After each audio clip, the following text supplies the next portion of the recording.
예수님은 하나님이시지만 이 세상에 오셨을 때에는 어떤 몸으로 오셨는가?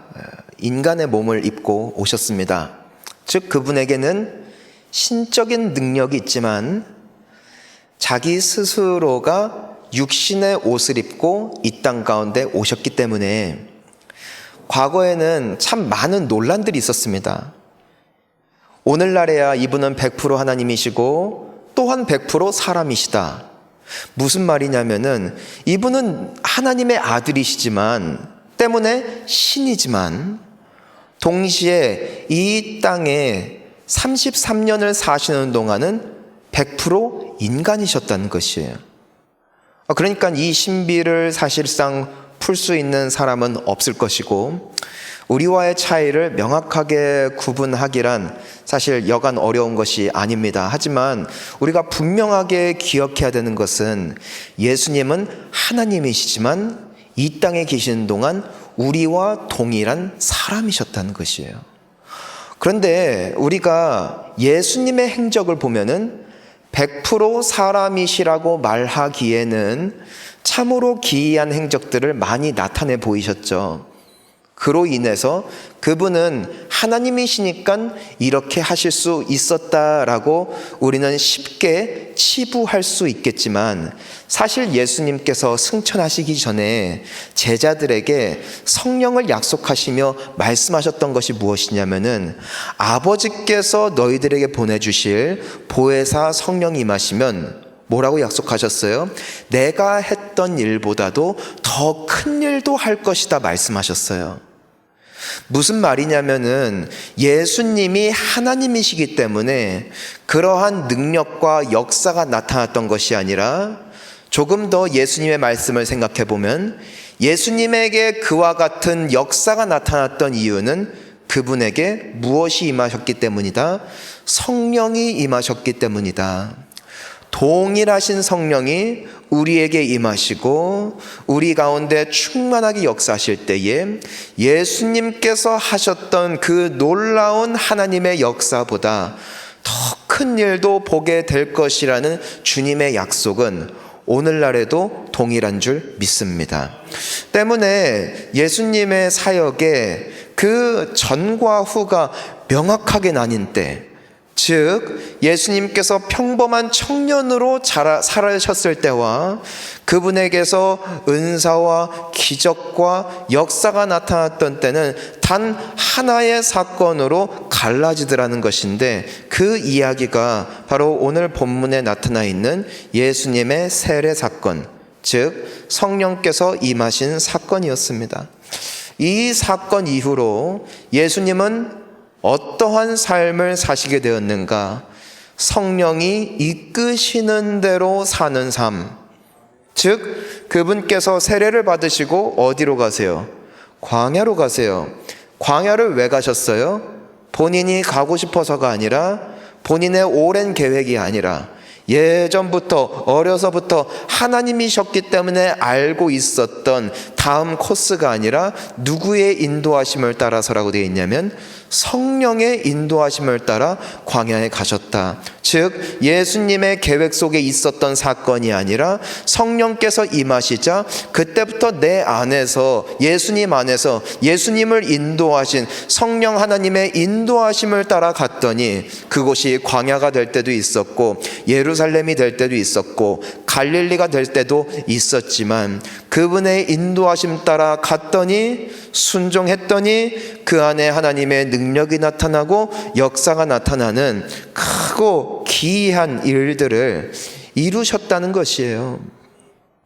따라서 오늘 우리가 이 말씀을 보면서 예수님은 어떻게 성령을 받으셨을까? 궁금하잖아요. 왜냐면은 우리가 예수님께서 하신 것처럼 세례만 받아서 성령 받을 거면 우리 다 성령 충만하겠네요? 근데 그렇진 않죠.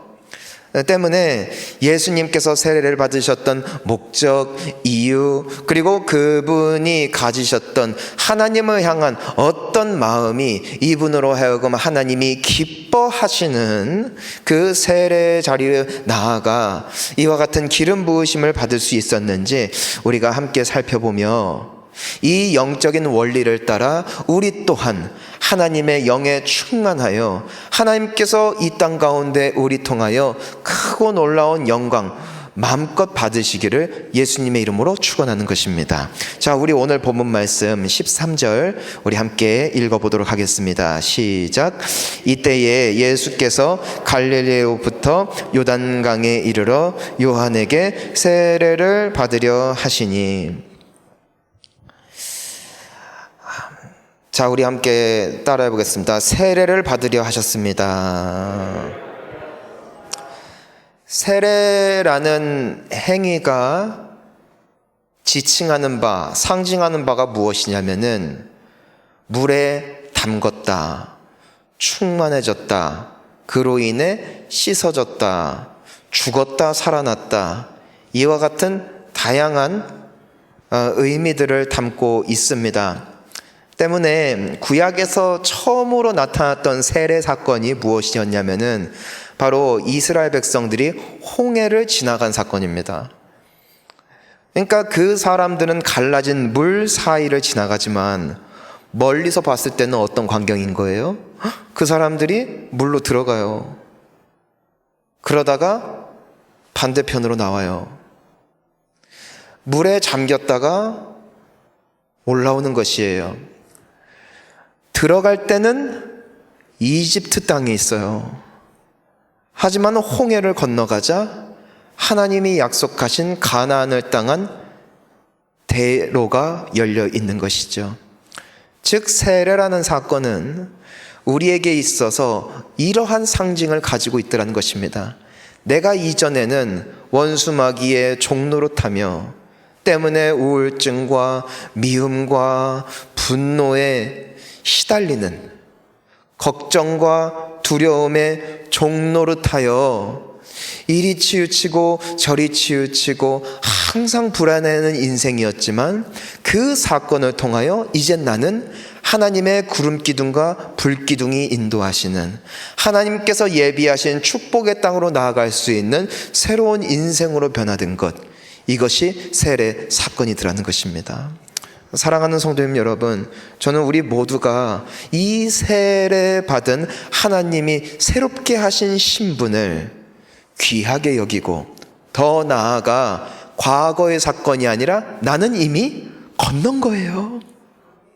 우리는 더 이상 이전의 땅에 속한 자들이 아니라 하나님께서 펼쳐가실, 하나님께서 인도하실 축복의 땅을 내다보며 주와 함께 걸어갈 이미 축복의 인생이 된 줄 믿습니다.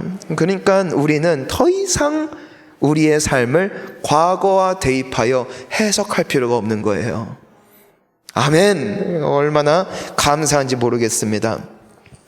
그런데 여기에서 참 재미있는 사건이 무엇이냐면은 때문에 예수님께는 세례가 필요한가? 필요하지 않죠.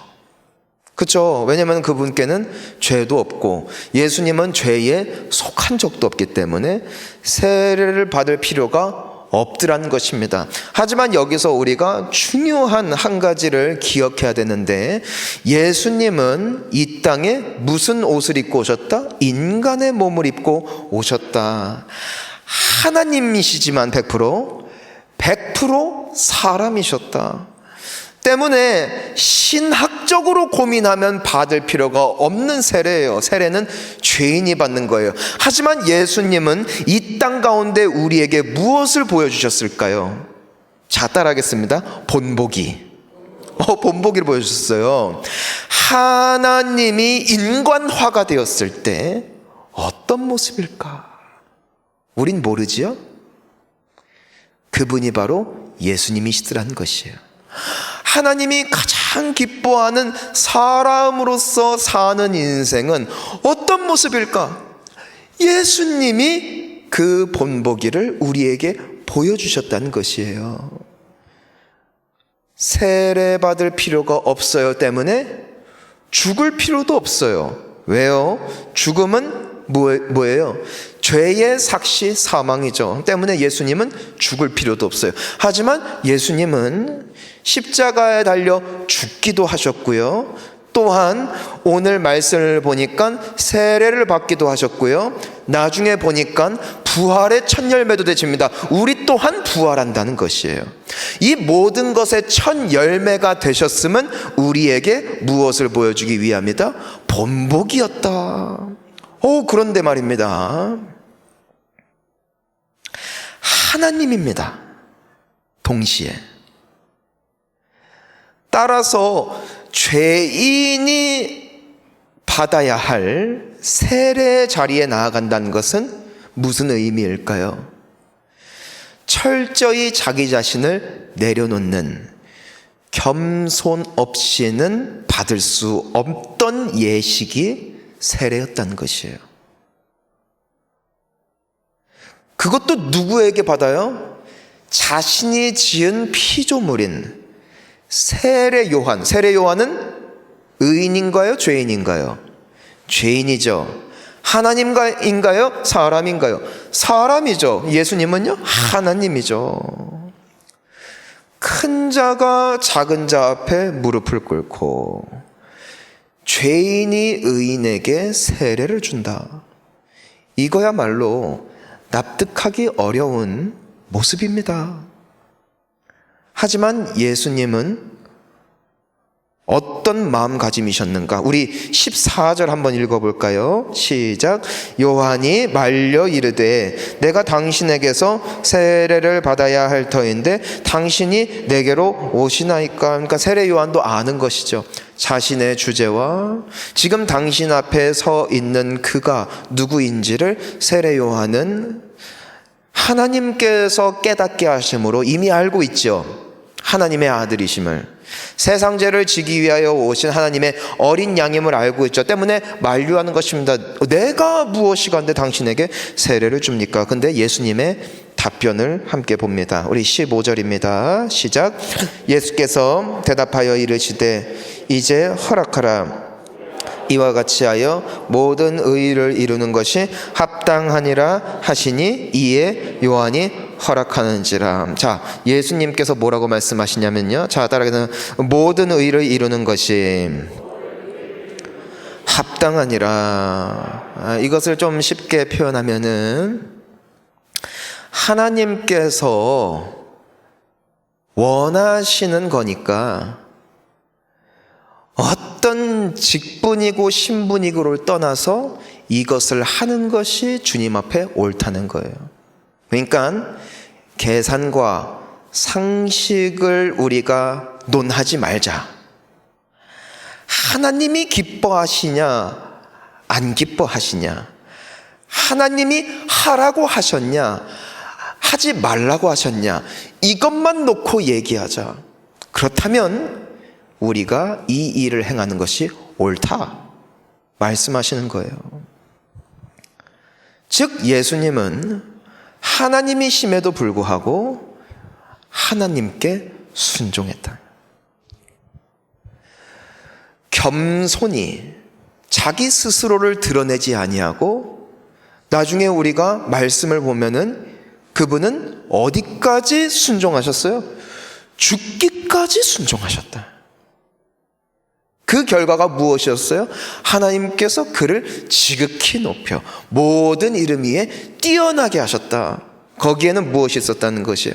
아버지께서 기뻐하시면 나는 죄인에게 세례도 받겠습니다. 이게 예수님의 마음이었고 이것을 하나님이 기뻐하셨다는 것이에요.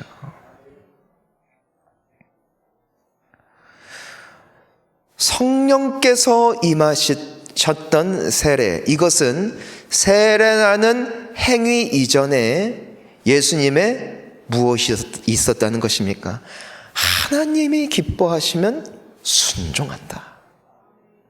내 자존심이 1순위가 아니라, 나의 신분이 1순위가 아니라, 나의 인생의 모토는, 나의 인생의 가장 중요한 분은 누구시다? 나의 아버지다.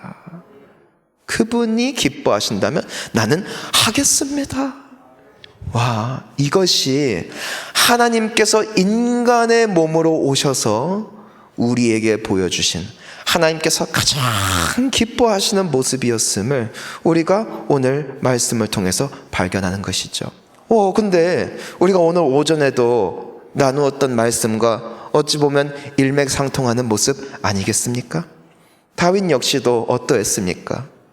죽이십시오, 사울왕을 죽이세요 할지라도 하나님이 기뻐하시지 않는다면 나는 못 죽이고, 하나님이 기뻐하신다면 나를 이토록 들들 볶아도 나는 그를 용서해야 된다. 왜요? 하나님이 1순위가 되니까. 여러분, 세상에서 가장 행복한 인생이 무엇일까? 아이러니하게도 나의 주인이 하나님이심을 고백하는 인생이 가장 행복합니다. 이해가 안 되면 해보세요. 잡념이 없어지고요, 인생의 기준이 명확해집니다. 주인이 내가 되고 사람이 되고 문화가 되고 유행이 되어지면, 이리 갔다가 몇 년 지나서 그거 없어지면 또 저거 찾아갔다가 헤매요. 안정적이지 못해요. 하지만 누가 뭐라고 하든 간에 하나님의 말씀만이 중심이 되면은요, 어떻게 되냐면 인생이 단순해져요. 그리고 순종했더니 하나님이 기뻐하시니까, 아멘? 하나님이 기뻐하시면은 내 영혼에 무슨 일이 일어나는 줄 알아요? 나도 기뻐요. 왜요? 주께서 내 안에 살아계시기 때문이에요. 그러니까 우리 예수님 믿고 나서 바뀐 게 뭐예요? 죄를 지으면 마음이 무거워요. 습관 따라 누구 실컷 뒷담화 까고 집에 가면서 후회해요. 해보신 분? 그만 갑시다. 혹은 하면 안 되는데 하면서도 내가 약해서 습관적인 죄를 짓지만 그게 내 마음에 큰 짐이 돼요. 왜요? 내 안에 성령께서 살아계시기 때문에 그분의 근심이 나의 근심이 되고, 그분의 아픔이 나의 아픔이 되고, 그러니까 우리가 주님이 기뻐하시는 일을 하면은요, 내가 막 기분이 좋아요. 그게 무슨 뜻이에요? 하나님이 기뻐하신다는 거예요. 그래서 우리가 선을 행하고 누군가를 칭찬하고 그 사람을 용서해주고 오히려 그 사람을 아주 존귀하게 여기면은요, 그 말을 듣는 사람보다 내 마음이 기쁘죠. 왜요? 주님이 너무 좋아해요. 축복을 받는 사람이 복될까? 축복하는 사람이 복될까? 100% 축복하는 사람이죠. 왜요? 축복할 수 있는 마음을 가진 게 복이기 때문입니다. 칭찬하는 사람은 행복해요. 왜냐하면 칭찬하면서 자신의 마음이 부유해지고 자신의 마음속에 빛이 임해요. 왜요? 그게 무슨 증거라는 거예요? 하나님이 기뻐하시는 증거가 되더라는 것입니다. 사랑하는 성도님 여러분, 하나님의 기쁨이 되시기를 축복해요. 그러면은 여러분들도 행복할 겁니다. 그러니까 예수님은 이 땅을 사시는 동안에 우리가 세상의 기준으로 보면은 그분 별거 없었죠? 어려서 아버지여였죠. 소년 가장으로 30살 먹을 때까지 목수일 하셨죠. 그것도 어디서요? 갈릴리라는 촌동네에서. 시골도 그런 깡촌이 없는 거예요. 인물이 없어요. 인물이. 거기에서 난 인물이 없다고요. 그러니까 갈릴리에서 온 예수다라는 소문 들었을 때 사람들이 다 콧방귀 꼈어요. 갈릴리에는 선한 게 날 수 없대요. 얼마나 지역 그 사람들의 얼마나 아마도 심부가 고약했겠죠. 이스라엘 내에서도 아마 소문난 동네일 거예요. 거기는 인물이 날 수 없다는 거예요. 그게 예수님이에요. 그러다가 3년 사람들 조금 이렇게 하다가 뭐 될 것 같다가 결국 12명 가장 가까이 뒀던 사람들도 다 도망가고 홀로 쓸쓸히 십자가에 박혀 죽으셨어요. 누가 그 인생 보고 부러워하겠어요? 하지만 중요한 게 뭔 줄 알아요? 예수님만큼 행복한 인생이 이 땅에 없었다는 겁니다. 왜요? 주님의 기쁨이 됐기 때문에. 하나님이 기뻐하시니까 이분은 행복했어요. 그러니까 훨씬 자기보다 나은 환경임에도 짓눌리고 마귀에게 이리저리 아주 그냥 두들겨 맞는 인생들에게 예수님은 언제나 평안을 외치시고 축복하시고 그들을 위로하시는 좋으신 주님. 이 놀라운 축복의 주인공이 우리가 되어지기를 간절히 소원하는 것입니다. 그러니까 주님이 왜 예수님을 기뻐하셨다고요? 하나님이 그분의 인생에 있어서 가장 중요했다. 그래서 우리가 이 15절 말씀을 보니까 요한도 그래요. 요한도 똑같은 사람이에요. 예수님이 나중에 세례 요한에 대하여 뭐라고 평해요? 여자가 낳은 자 중에 이보다 큰 자가 없었대요. 그런데 세례 요한의 겸손이 뭡니까?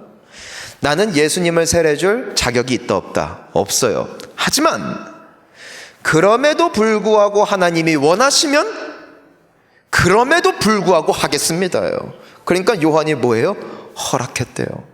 만약에 요한이 안 됩니다 하면은 하나님보다 자신의 체면이 우선인 겁니다. 그러니까 여러분, 신앙에는 체면도 없는 거예요. 비록 내가 주제가 안 돼도 주님이 하라시면 하는 거예요. 주님이 기뻐하시면, 비록 내가 죄가 많고 허물이 많고 그 말을 할 자격이 누가 보더라도 없다 할지라도 주님이 원하시면 그럼에도 순종하는 인생을 하나님이 기뻐하세요. 그러니까 세례 요한도 예수님께서 그래서 높게 평하셨죠. 예수님의 이 겸손과 또 세례 요한의 순종, 이걸 통하여 세례라는 사건이 나타나는 것인데, 그로 인한 결과, 우리 16절 함께 읽어보겠습니다. 예수께서 세례를 받으시고 곧 물에서 올라오실새 하늘이 열리고 하나님의 성령이 비둘기같이 내려 자기 위에 임하심을 보시더니. 아멘. 예수님이 순종하심으로 세례를 받자 두 가지 사건. 첫 번째로 뭐가 일어나요? 하늘이 열렸대요. 사랑하는 성도님 여러분, 하늘 문이 열리는 축복 받으시기를 소원합니다. 하늘 문이 열리면 무슨 의미예요? 하나님의 영광을 보는 거예요. 스데반 집사님이 돌에 맞아 죽으셨죠. 그런데 얼마나 무서웠을까요? 얼마나 두려웠을까요? 그런데 이 스데반 집사님의 마지막 모습은 어떤 모습이요? 얼굴이 천사와 같이 빛나고 그분의 입술에는 이 사람들을 향한 용서의 기도, 축복의 기도만 남았죠. 악이 없어요. 그리고 하늘을 우러러봤어요. 그리고 성경을 보니까 뭐라고 돼요? 잠들었대요. 그러니까 막 두려워하면서 죽기 싫어, 살려주세요 하는 죽음이 아니라 정말 평안한 안식 가운데 거하는 그 죽음을 맞이할 수 있었던 비결이 뭐예요? 하늘문이 열렸어요. 스데반 집사님이 하늘을 봤을 때 하늘문이 열리고 보좌에 앉았다가 일어나시는 예수님의 형상을 바라보자 사람들의 고함소리, 욕소리, 돌을 던지는 이 모든 것들이 마치 꿈과 같이 지나가고 그의 영혼을 포근히 감싸는 하나님의 위로와 안아주심이 그 집사님 가운데 임하니까 아기와 같이 주님 품에 안겨요. 사랑하는 성도님 여러분, 우리가 이 땅을 보면 답답하고 너무 우리를 아프게 하는 사건, 사고들이 있고, 때로는 내가 원하지 않았지만 나로 모르게 실수를 함으로 또 그 관계가 어그러지기도 하는 불완전한 인생을 살아갈 때가 너무나 많이 있지만, 하늘문이 열리는 은혜를 하나님께서 주신다면 오늘날과 같은 이 험악한 인생길을 걸어간다 할지라도 주님 안에 평안함과 안식과 위로를 누림으로, 그럼에도 불구하고 내 영혼 평안해 고백할 수 있는 아름다운 신앙인들 되어질 줄 믿습니다. 하늘문이 열리는, 그게 예수님께 임했던 첫 번째 응답이에요. 두 번째, 예수님의 겸손과 또 그 순종에서 나온 두 번째 결과가 뭐예요? 하나님의 성령이 뭐같이 내렸어요? 비둘기같이 내려 자기 위에 임하심을 보셨대요. 우리가 아까도 언급했지만 예수님의 사역은 이때부터 시작됐어요. 언제부터예요? 성령이 임하시면서. 때문에 이사야서 61장 1절과 2절 말씀을 보면 이렇게 기록이 되어 있습니다. 우리 함께 읽어봅니다. 주 여호와의 영이 내게 내리셨으니 이는 여호와께서 내게 기름 부으사 가난한 자에게 아름다운 소식을 전하게 하려 하심이라. 나를 보내사 마음이 상한 자를 고치며 포로된 자에게 자유를, 갇힌 자에게 노임을 선포하며 여호와의 은혜의 해와 우리 하나님의 보복의 날을 선포하여 모든 슬픈 자를 위로하되. 자, 우리 1절 말씀 다시 보니까 주 여호와의 영이 내게 내리셨어요. 누구예요? 예수님이에요. 기름 부으시죠? 왜요? 아름다운 소식을 전하게 하시고, 그렇죠? 마음 상한 자 고치게 하시고, 포로된 자에게 자유를 주시고, 갇힌 자에게 노임을 선포하고, 여호와의 은혜와 보복의 날을 선포하고, 슬픈 자 위로하는 이 모든 힘과 또 마음속의 갈망과 소원과 그 놀라운 역사의 결과가 무엇으로 말미암아 시작됐다고요? 주 여호와의 영이 내게 내리셨으니. 아멘. 주의 영이 임하심으로 인하여 비로소, 기름 부음을 받은 날부터 비로소 그분은 담대하게 전도하셨고 위로하셨고 고치시는 사역을 감당하실 수 있었다. 사랑하는 성도님 여러분, 우리가 사실 전도도 얘기하고 기도도 얘기하고 우리 선한 삶을 살자고 막 외치지만, 이 모든 것을 가능케 하시는 하나님의 능력, 예수님도 성령 오시기 전에 못했어요? 예수님도 못했어요. 근데 성령의 충만함을 받으니까 그때부터 움직이셨어요.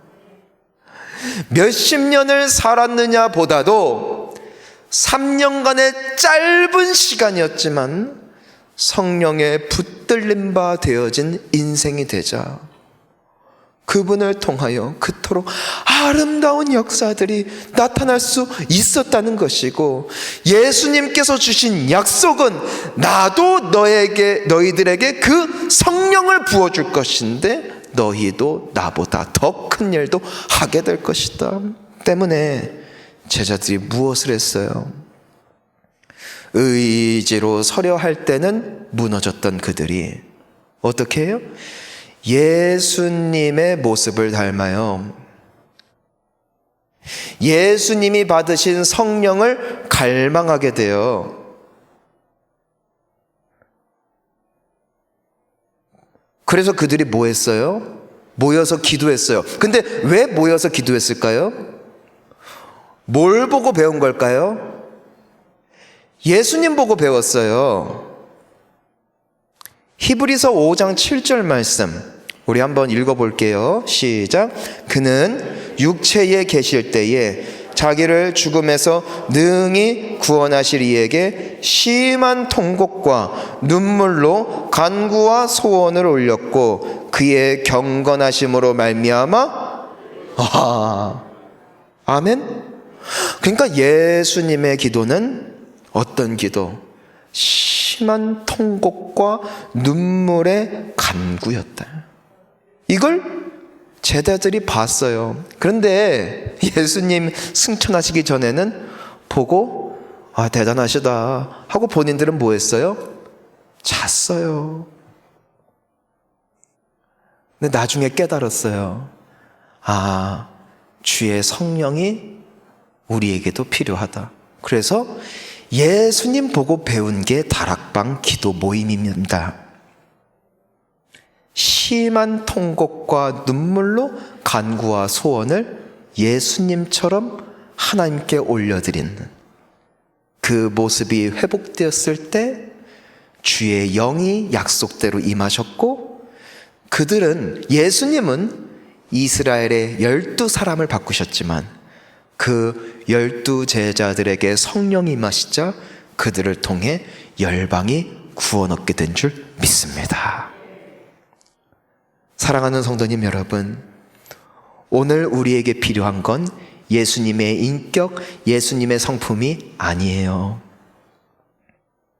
오늘도 주의 성령이 기름 부으신 바 되었을 때 약한 나로 강하게, 자유하게, 눈먼 자 볼 수 있게 회복시키시는 동일하신 은혜가 우리를 또한 새롭게 하여 주실 줄 믿습니다. 오늘도 약속하신 이 은혜의 성령 충만하신 바다, 비록 나는 구현해낼 수 없는 마음의 소원을 또한 그분의 능력에 힘입어 아름답게 펼쳐나가는 승리의 주역으로 많은 영혼들을 살리는 인생으로 돌아오는 한 주 승리하시기를 주의 이름으로 축원합니다. 우리 함께 기도하시겠습니다.